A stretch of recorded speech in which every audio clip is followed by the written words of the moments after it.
오늘 추수감사 주일입니다. 오늘 그럼에도 불구하고라고 하는 제목으로 함께 하나님의 말씀을 나누겠습니다. 오늘 여러분에게 먼저 제가 한 가지 질문으로 말씀을 한번 시작해 보려고 합니다. 여러분은 왜 감사하십니까? 무엇 때문에 여러분은 감사하며 살고 계신지요? 유대인의 그 지혜서인 탈무드에 보면 이런 말이 있습니다. 참으로 지혜로운 사람은 누구인가? 어떤 상황 가운데도 배우려고 하는 사람, 배우는 사람은 참 지혜로운 사람이다. 또 참으로 강한 사람은 어떤 사람인가? 자신을 절제할 줄 아는 사람이 강한 사람이다. 참으로 부자인 사람은 누구인가? 부자는 자신의 가진 것을 감사할 줄 아는 사람이 진짜 부자이다. 진짜 감사하는 마음은 우러나야 하는 것이죠. 누가 강요하거나 또는 누가 시켜서 감사가 아니라 진정으로 내 마음속에서 우러나는 그 마음이 진짜 감사가 되는 것이죠. 형식적인 감사가 아니라 그것은 깊은 우리의 마음의 존재에서부터 나오는 그런 감사의 고백일 것입니다. 감사에는 세 가지의 단계가 있습니다. 욕구 충족에서 나오는 감사가 있습니다. 그것을 우리는 무언가 내가 채워질 때 드려지는 감사입니다. 배가 고팠다가 배가 부른다. 그럼 감사가 되죠. 또 어려운 형편에 살다가 조금 삶이 좀 풍요로워지고 좀 여유가 생긴다.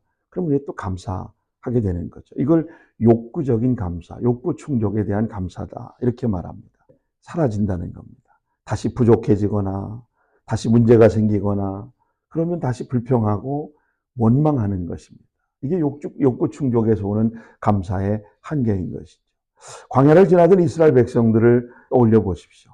배부르고 또 뭐든지 갖춰진 것 같을 때는 날 찬양하고 하나님께 감사했습니다.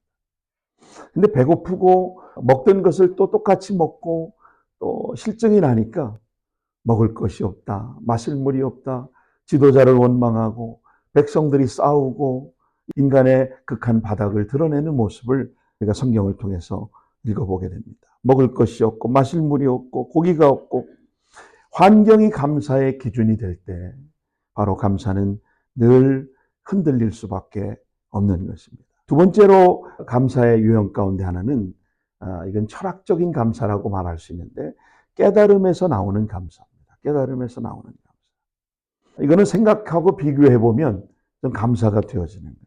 어제보다 오늘을 비교해 볼 때 어제보다 오늘이 좀 나은 날이다. 그럼 그냥 감사한 거죠. 이걸 철학적인 감사라고 말합니다. 헬라의 철학자 탈레스는 세 가지를 두고 감사했습니다. 짐승으로 태어나지 않고 사람으로 태어난 것을 감사했습니다. 두 번째 감사는 여자로 태어나지 않고 남자로 태어난 것을 감사했습니다. 요즘 같으면 큰일 날 일이죠. 세 번째는 야만인이 아니라 자신이 헬라인으로 태어난 것을 감사했다는 겁니다. 여러분 요즘 시대의 관점으로는 도저히 동의하기 어려운 그런 부분이지만 중요한 것은 비교하고 생각하니까 감사의 태도가 달라지더라는 겁니다. 욕구 충족에서 한 단계 더 나가는 감사가 바로 이 철학적인 감사, 깨달음에서 나오는 감사인 것입니다. 그런데 문제는 이 또한 모든 기준이 나로부터 시작한다는 거예요. 나로부터 시작하는 거예요. 하나님은 나를 주장하는 걸 좋아하지 않았어요. 나를 말하는 것을 원하지 않았어요. 세 번째는 은총에서 흘러나오는 감사가 있습니다. 이거를 절대적인 감사, 은총적 감사, 이거를 가장 중요하게 좀 다루고 싶은데 하나님 나라적 감사라고 저는 그렇게 표현하고 싶습니다. 하나님 나라적 감사. 이 감사는 환경이나 소유의 조건이 아니라 존재 자체에 대한 감사인 것입니다. 존재 자체에 대한 감사. 내가 하나님의 은혜로 무엇가 되었는가? 나는 어떤 관계가 되었는가? 그래서 여기서 감사가 시작돼. 내가 하나님의 자녀가 되었다. 예수 그리스도 안에서 의롭다 하심을 받은 자가 되었다. 내가 하나님 나라에 속한 시민이 되었다. 더 중요한 것은 내가 죽어서 가는 천국이 아니라 바로 현재적인 하나님 나라를 이 땅에서 누리고 살아갈 수 있게 되었다. 이게 존재적인 감사에서 나오는 겁니다. 여러분 죽어서 가는 천국 때문에 예수 믿지 않고 지금 right now 현재적 관점에서 천국을 누리며 살아가심으로 여러분 존재적인 감사를 고백하는 여러분 되시기를 축복합니다. 여러분 이 은총을 깨달은 사람은 고난 중에도 감사가 되고 또 내일이 불확실한데도 감사의 고백이 되어지는 겁니다. 이것이 바로 하나님 나라의 세계관적인 감사다 이렇게 말할 수 있습니다. 이것은 환경이 아니라 하나님의 통치와 관계의 기준으로 보는 감사인 것입니다. 자, 우리가 이 감사를 역사 속에서도 우리는 배울 수가 있습니다. 감사를 하나님 나라의 관점으로 이해하려면 우리가 먼저 그 표준을 성경에서 찾아야 합니다. 성경에서 특별히 하나님께서 이스라엘 백성들에게 말씀하셨던 그 3대 절기를 우리가 잘 이해한다면 바로 역사 속에서 배우는 하나님 나라의 감사를 우리가 배울 수가 있는 것입니다. 이 이스라엘의 3가지 절기 속에 가장 핵심적인 메시지는 기억하고 감사하라는 것. 늘 기억하라는 것. 자, 이스라엘의 3대 절기는 봄, 여름, 가을에 이 절기가 다 들어있는데 봄에 드리는 절기를 유월절, 무교절이라고 말합니다. 애굽에 종살이 하다가 해방된 날을 기념하면서 우리를 건져내신 하나님의 은혜에 감사하는 그 구원의 감격 있는 그런 감사, 바로 유월절에 드려지는 감사입니다. 여러분 잘 아시는 것처럼 이스라엘 백성들이 출애굽 전에 문설주와 인방의 어린 양의 피가 발라질 때, 이 죽음의 재앙이 닥쳤을 때 문설주와 인방에 발라져 있는 그 피를 보고 어떻게 해요? 그 재앙을 넘어간다. 그래서 pass over, 유월한다, 넘어간다, 그렇게 말하는 것이죠. 그 재앙을 넘어간 것. 애굽에서 해방된 그날을 기념하며 하나님 앞에 감사하는 것이 바로 유월절의 감사의 의미입니다. 두 번째는 맥주절입니다. 이걸 우리는 칠칠절이라고도 하고 오순절이라고도 하는데 밀과 보리의 첫 수확을 거두어 하나님께 드리는 그런 감사, 이게 맥주절입니다. 처음 익은 열매를 주신 하나님께 드리는 감사. 그래서 오늘 우리가 드리는 이 맥주절의 감사의 절기가 이곳으로부터 정신이 이어져 나온 것을 맥주 감사주의를 지키게 되는 것입니다. 세 번째는 모든 곡식을 다 모아 걷어들이는 지키는 이 수장절, 초막절. 광야의 장막을 치고 살던 시절을 기억하고 만나와 메추라기 반석에서 솟은 물, 홍해를 가르는 하나님의 기적을 경험한 것을 오늘 감사하는 절기가 바로 수장절, 초막절인 겁니다. 자, 하나님은 매 절기를 통해서 이스라엘에 이렇게 말씀하시고 가장 중심적인 메시지는 그걸 기억하라는 겁니다. 감사를 배우도록 교육하는 것입니다. 기억하게 하는 것입니다.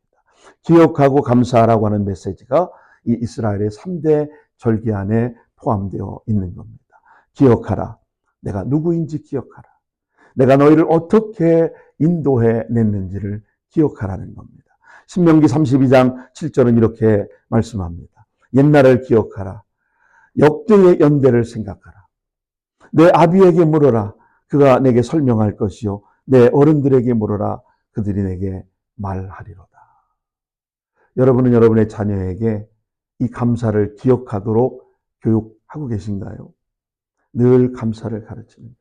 백일잡이나 돌잡이를 하는 걸 보면 참 얼마나 무속적이고 세속적인 모습인가를 우리는 알게 되죠. 뭐 금반지, 볼펜, 뭐 여러 가지를 쭉 해놓고 애가 기어가가지고서 그거를 잡으라고 막 박수 치잖아요. 연필을 잡으면 무슨 학자가 될 거라고 좋아하고 또 금반지를 잡으면 부자 될 거라고 막 박수치고 좋아하고 뭐 어쨌든 거기서 잡는 결과에 따라서 그 아이의 진로와 향방이 달라질 것을 기대하는 그런 부모님들의 마음이 있습니다. 근데 우리는 뭘 가르쳐야 될까요? 그런 일을 통해서 하나님이 내 생명을 여기까지 오게 했구나. 엄마 아빠의 몸을 통해서 놀라운 이 축복을 너에게 준 거야. 이걸 좀 가르치고 그리고 하나님의 존재를 말해줄 수 있어야 하는데 우리는 그저 너무 가난하게 어려운 시절을 살다 보니 뭐가 되는 것이 중요했던 거예요. 뭐를 하는 게 중요했던 거예요. 이제부터라도 우리는 이 감사를 기억하게 하고 감사를 가르치는, 그래야 결핍이 없는 하나님의 은혜를 경험하고 살게 하는 것입니다. 여러분, 감사도 연습입니다. 좀 이상하게 들리실지 모르지만 우리가 기도를 잘하려면 어떻게 해야 되나요? 열심히 기도해야죠. 더 열심히 기도를 배워야죠. 말씀을 우리가 잘 알려면 어떻게 합니까? 제자 훈련도 받고 큐티 훈련도 받고 성경 공부도 배우고 이러면서 말씀을 잘 교육하고 훈련할 때 잘할 수 있는 거예요. 감사도 마찬가지입니다. 감사도 연습입니다. 한번 따라해 주시죠. 감사도 연습입니다. 감사도 연습입니다. 말씀을 통해 감사하는 법을 배우고 믿음 좋은 형제 자매들의 그 삶의 모습에서 감사하는 것을 보고 나도 감사를 배우는 거예요. 또 의도적으로 감사 리스트를 적어서 감사해 보는 거예요. 저는 나름대로 그 감사 노트를 하루를 마무리하면서 정리합니다. 오늘 하루를 살면서 하나님 나를 어떻게 인도하셨는가? 하나님 나에게 어떤 페이버를 주셨는가? 여러분 그걸 일기 쓰듯이 정리하는 것이 참 굉장히 글쓰기에도 도움이 되고 제 영성 생활에도 도움이 되는 것을 경험합니다. 우리는 감사가 체질이 되고 생활이 되고 습관이 됩니다. 이게 중요한 겁니다. 저는 어려서부터 제 어머니께서 감사를 생활하는 모습을 보면서 저는 모태신앙으로 자랐습니다. 농촌의 가난한 시골 생활 속에서 저희 어머니가 돈이 없으니까 감사하고 싶은데 뭐 감사를 표현할 게 없으니까 옆에 조그마한 텃밭에 채소를 심고 뭐 농사를 지으셔서 항시 첫 것, 첫 열매, 첫 시간을 하나님 앞에 새벽에 나가서 꼭 드렸습니다. 제가 어렸을 때 기억에 저를 등에 업으시고 교회를 가셔서 옛날에는 마루로 돼 있는 예배당에 본지 방석을 깔아놓고 거기에 저를 눕혀놓으시고 어머니 외투를 거기 덮어놓고 저는 이제 자라고 거기 있는데 잔 적이 없어요. 어머니 기도하는 걸 다 봤고 소리를 다 들었습니다. 누워있으면요. 첫 마디가 하나님 감사합니다. 아버지 감사합니다. 그러면 어느 순간인가 되면 제 이마에 뭔가 따뜻하고 축축한 게 흘러요. 그러면 어머니의 기도의 눈물이 이 이마에 타고 내려갔고 요렇게 해서 입으로 들어오면 짭조름한 게 그러니 잠을 잘 수가 있습니다. 꼭 새벽 강단에다가 어머니가 뭔가를 갖다 놓으셔요. 그리고 기도하세요. 근데 눈물로 감사를 고백하시는 거예요. 제가 하루는 밤새 홀치기를 하시는 거예요. 홀치기가 여러분 뭔지 아세요? 시보리를 뜨는 거예요. 일본 사람들 기모노를 만드는 옷을 다 점점 박혀 있는 것을 점을 실로 다 감아서 홀치기 하는 거예요. 그거를 해가지고 장날이 되면 장에 갖다 그거를 납품하는 거예요. 그럼 거기서 주는 돈을 가지고 11조 헌금을 드리고 감사 헌금을 드리고 또 제 주일학교 헌금을 드려요.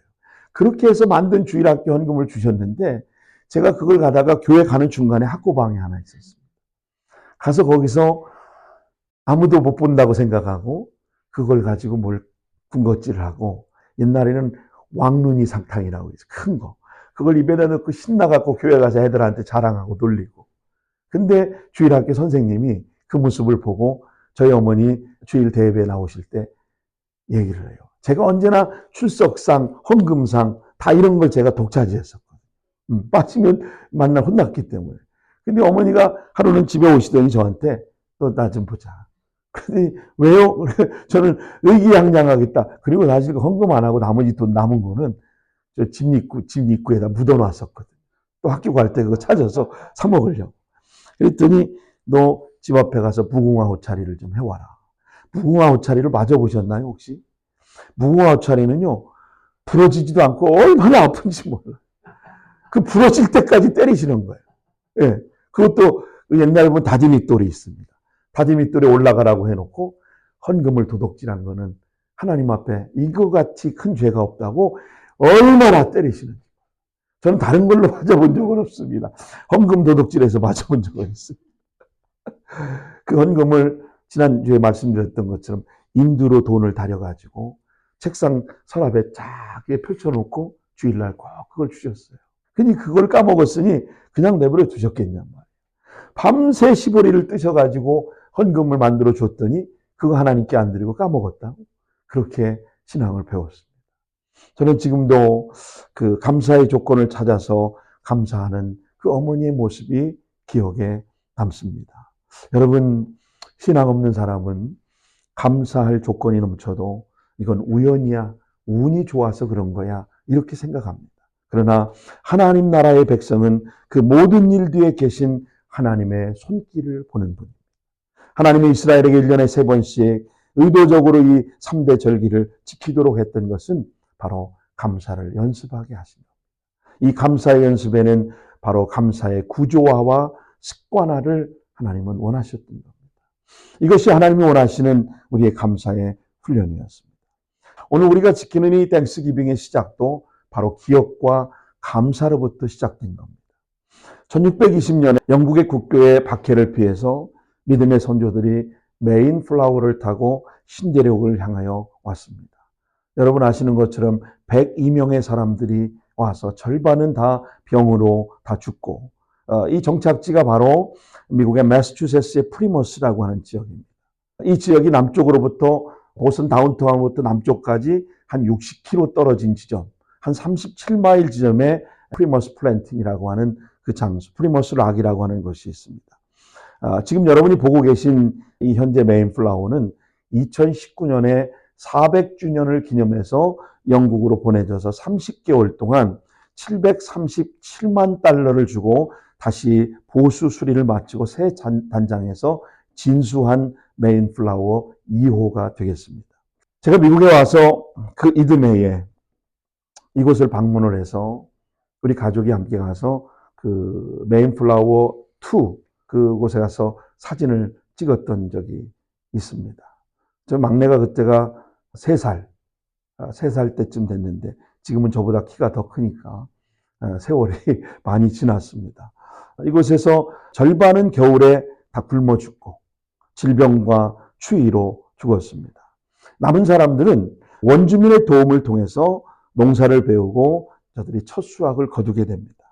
그래서 그들이 가장 먼저 거둔 수확을 하나님 앞에 감사의 예배를 드린 것이 이 추수감사의 기원이 되었습니다. 미국은 이날을 국경일로 제정하고 가족들이 함께 쉬고 예배하는 이날을 기억하는 그런 문화를 만든 것입니다. 뉴잉글랜드의 일부 주, 또 뉴저지도 그런 걸로 알고 있습니다만 블루로라고 하는 그 블루법을 정해서 주일날이나 땡스기빙 때는 전부 다 리컬 스토어나 상점들이 다 문을 닫게 되어 있습니다. 이게 처음에는 종교적인 관습으로 시작되긴 했지만 지금의 가정과 쉼을 보장하는 사회적인 장치가 제도화가 돼서 대법원의 판결로 계속해서 이 법은 존속되고 있는 것입니다. 하나님 감사하는 민족, 또 하나님께 감사를 고백하는 나라, 이 감사의 문화를 가진 나라를 하나님이 특별히 은혜를 주셨습니다. 역사를 보면 분명하게 하나님을 부인하고 또 교회를 짓밟았던 그런 무신론과 공산주의 체제는 여지없이 무너졌습니다. 스스로 강하다고 말했지만 지금은 다른 나라의 원조를 받아서 살아가는 그런 가난한 나라가 되었습니다. 우리 대한민국 한반도를 봐도 그렇습니다. 같은 민족이지만 하나님께 영광 돌리고 하나님을 찬양하던 나라는 지금은 전 세계 열국과 강국의 어깨를 나란히 하는, 이번에도 에이펙 정상회담을 저는 뉴스로 보면서 대한민국의 위상을 실감할 수 있었습니다. 여러분 군사력도 마찬가지입니다. 하나님께 감사하며 하나님을 인정하는 대한민국과 하나님을 인정하지 않고 부인하는 북한과의 차이는 너무나도 현격하게 역사가 증명해 주고 있지 않습니까? 여러분 동남아의 부강한 나라였던 필리핀도 마찬가지입니다. 지금은 경제 지표를 확인해 보니까 필리핀과 대한민국이 10배의 차이가 납니다. GDP가 10배의 차이가 납니다. 이 경제 지표만의 차이가 아닙니다. 감사하며 사는 민족, 하나님을 경외하는 민족이 어떤 열매를 맺는가 역사가 우리에게 보여주고 있습니다. 제가 92년도에 처음 필리핀을 방문했을 때 아키노 공항에 내렸을 때 거기에 어떤 사람들이 있었냐면 $1 기부미, 사람들을 쫓아다닐 때였었습니다. 너무 안타까웠어요. 처음 제가 선교를 갔던 그 지역이, 그래서 늘 우리가 옛날에 어떤 생각이 들어요. 미군들 지나가면 그 미군의 초콜릿 기부미 하던 그런 우리의 모습과 너무나도 흡사하게 닮아있는 모습을 보게 된 것입니다. 여러분, 감사는 개인만의 문제가 아닙니다. 감사는 감사하는 가정과 감사하는 교회와 감사하는 도시와 감사하는 민족, 국가가 바로 영적 방향을 결정짓는 아주 중요한 영적인 분위기가 만들어지는 겁니다. 자, 이제 본문을 좀 한번 깊이 들여다보겠습니다. 하박국이 활동하던 그 시기는 BC 600년경입니다. 세계 질서가 크게 요동치던 때에 하박국이 활동했던 선지자였습니다. 그는 흔들리는 시대에 흔들리는 백성들을 향해서 오랜 세월 동안 세계를 지배하던 아수르가 몰락하고 애굽의 바벨론도 패배하고 그 다음에 힘을 잃어버린 새로운 제국 바벨론이 무섭도록 강국으로 떠오르던 그런 때였습니다. 이 강대국의 세력 다툼을 하는 사이에 남유다는 언제 자신들의 공격을 받고 나라가 망할지 모르는 그런 불안한 그런 시기를 보내고 있던 때입니다. 근데 외적인 위기보다 더 심각했던 것은 그런 유다 백성들의 영적인 타락의 문제가 너무나도 심각했던 겁니다. 통치자들은 백성을 억압하고 착취하고 회개를 외치던 선지자들을 잡아 죽이고 박해하고 예배는 형식만 남았고 성전 주변은 우상과 산당들로 가득 채워져 있습니다. 희망이 보이지 않는 시대에 오늘 하나님께서 하박국을 부르신 것입니다. 하박국은 포용하다 끌어안다라는 이름을 가지고 있습니다. 하나님께서 뜨겁게 포옹받는 사람, 동시에 시대의 아픔을 끌어안고 울던 사람, 이게 하박국의 이름입니다. 하박국은 하나님 앞에 세 가지의 질문을 던집니다. 여러분, 이 질문은 대단히 중요한 신학적인 의미가 포함되어 있는 질문입니다. 하박국의 질문의 첫 번째는 왜 하나님 선택받은 우리가 이렇게 고통을 당해야 하는 것입니까? 왜 우리가 이렇게 고통을 받습니까? 하나님 뭐라고 대답하십니까? 그 이유를 너희의 죄 때문이다. 고통의 근원은 바깥에 아니라 하나님의 백성 안에 있는 죄의 문제라고 하는 것을 하나님이 하박국에게 말해 주신 것입니다. 그러나 백성은 자신들의 죄를 보지 못하고 이렇게 말합니다. Why me? 왜 이런 일이 우리에게 있는 것입니까? 하나님 계시기나 한 것입니까? 하나님 왜 이런 일이 나에게 있습니까? 여러분, 오늘 우리도 어쩌면 동일한 질문을 하나님께 드리고 있지는 않습니까? 하나님 왜 이런 일이 나에게 있습니까? 하나님 왜 이런 일이 우리 가정에 일어납니까? 하나님 왜 나에게만? 왜 나의 사업이? 왜 우리 자녀가? 왜? 늘 우리도 동일한 질문을 하나님께 드리고 있지 않습니까? 그러나 하나님 나라의 관점은 환경 탓이 아니라 먼저 내 앞에 계신 하나님, 내 안의 죄를 보게 하시는 겁니다. 하박국은 두 번째로 이렇게 하나님께 질문합니다. 왜 악인이 형통합니까? 하나님 왜 악인이 형통합니까? 두 번째 질문 앞에 우리 죄 때문에 고통받는 건 이해하지만 그런데 지금 우리를 짓밟는 바벨론, 우리보다 더 악한 그들이 왜 하나님 형통하게 내버려 두시는 겁니까? 하나님의 대답은 이렇습니다. 진노의 막대기와 내가 심판의 도구로 삼으려고 하는 것이다. 세 번째는 우리의 미래는 어떻게 되는 것입니까? 세 번째 질문은 대답은 한마디로 하나님 때가 차면 심판을 받을 것인데 너희가 깨닫고 회개하면 너희는 구원을 받게 해줄 것이다. 그리고 하나님 이렇게 약속하십니다. 낙심하지 마라. 절망하지 마라. 비록 더딘 것 같아도 기다려라. 반드시 구원의 날이 올 것이다. 반드시 기쁨의 날이 회복될 것이다. 하나님 나라가 지연될 수는 있어도 실패하지는 않습니다. 여러분의 기도 제목, 여러분의 어려움, 여러분이 겪고 있는 그 모든 것들이 지연될 때 여러분 마음이 조급하시죠? 조급해하지 마십시오. 낙심하지 마십시오.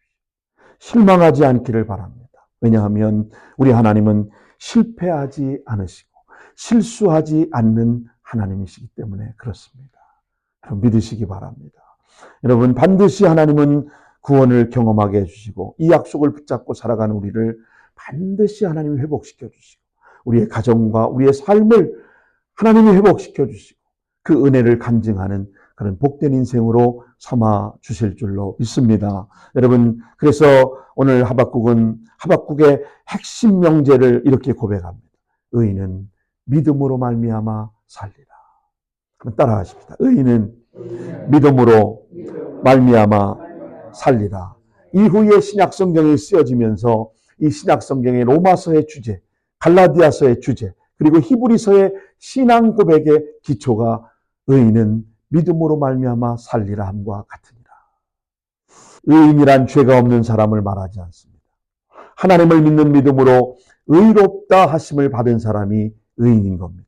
의인은 믿음을 먹고 사는 사람이 의인입니다. 환경이 아니라 하나님 나라의 약속을 기준으로 숨쉬는 사람이 의인인 줄 믿으시기 바랍니다.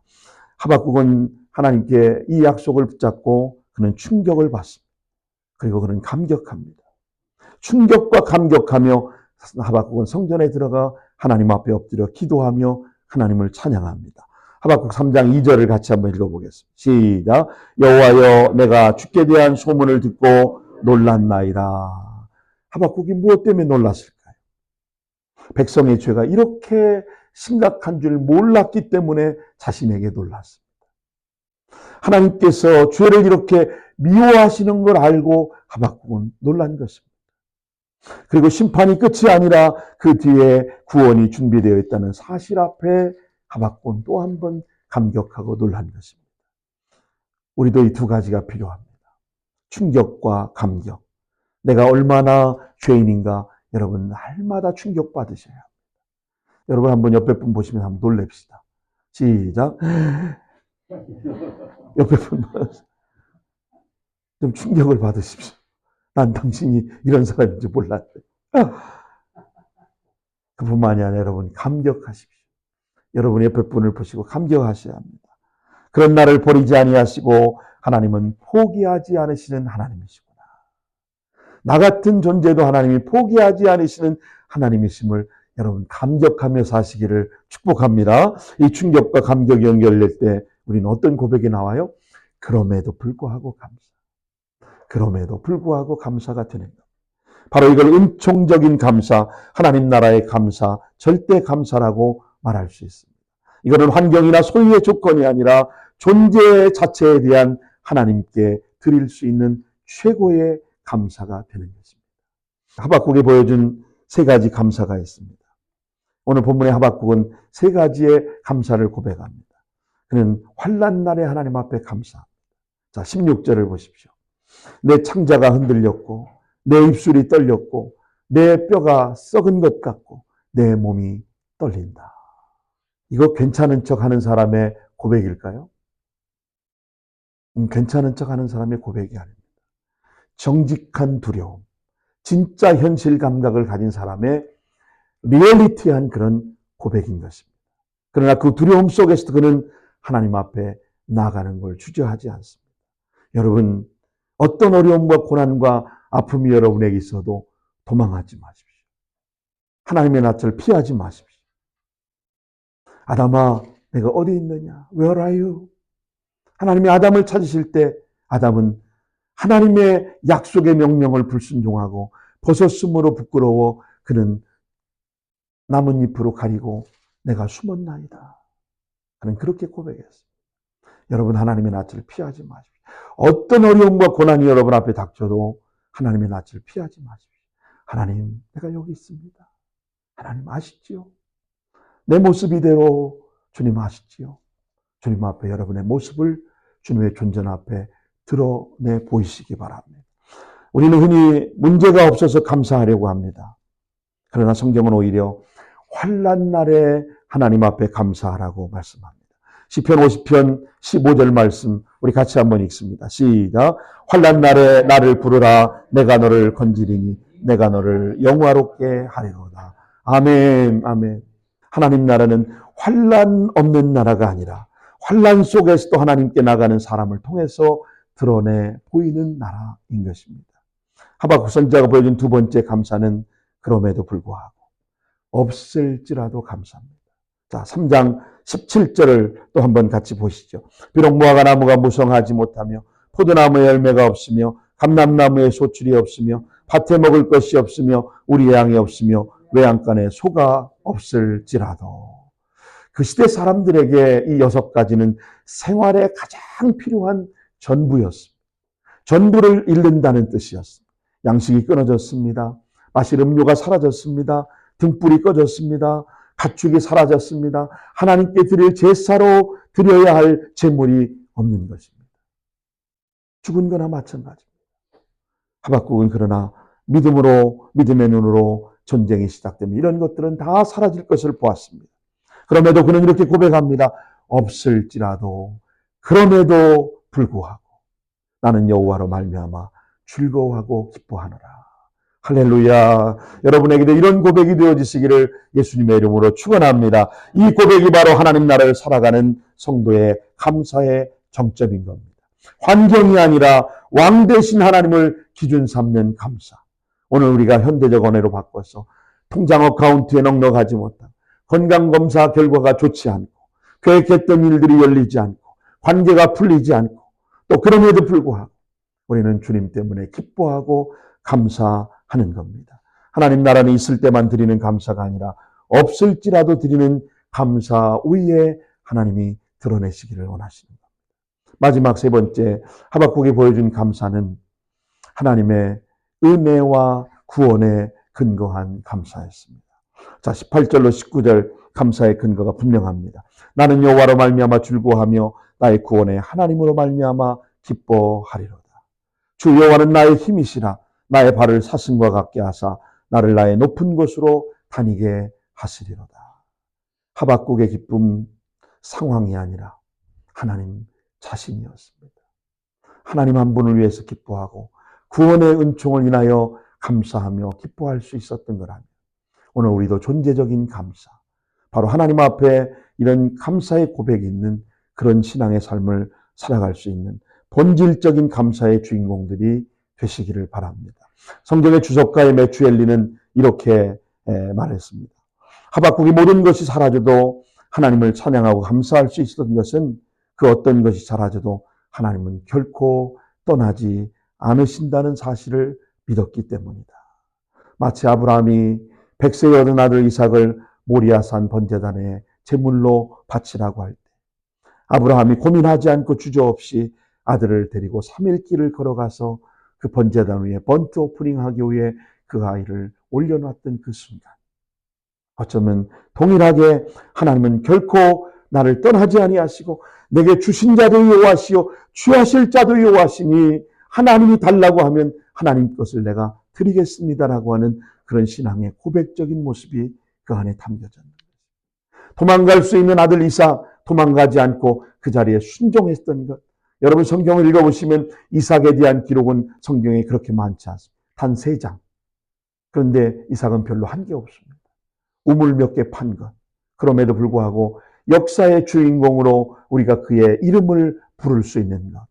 그는 순종하는 아들, 하나님 앞에 감사의 고백을 드린 그런 가정에서 자랐던 아들이었기 때문입니다. 여러분 예수님도 마찬가지입니다. 내가 세상 끝날까지 너희와 항상 함께 있으리라. 하나님 나라는 하나님이 우리와 함께 하심에서 출발하는 겁니다. 이걸 우리는 임마누엘이라고 말씀하는 겁니다. 내가 세상 끝날까지 너희와 항상 함께 하겠다. 임마누엘의 은혜를 깨닫는 그런 저와 여러분 되시기를 바랍니다. 말씀을 정리하겠습니다. 오늘 우리에게 주신 하나님 나라를 우리는 어떻게 적용하며 사시겠습니까? 오늘 우리는 추수감사주의를 예배하면서 하나님께서 우리 각자에게 회복시키시기를 원하는 그런 감사가 무엇인가를 여러분 한번 생각해 보시기 바랍니다. 환난 날의 감사.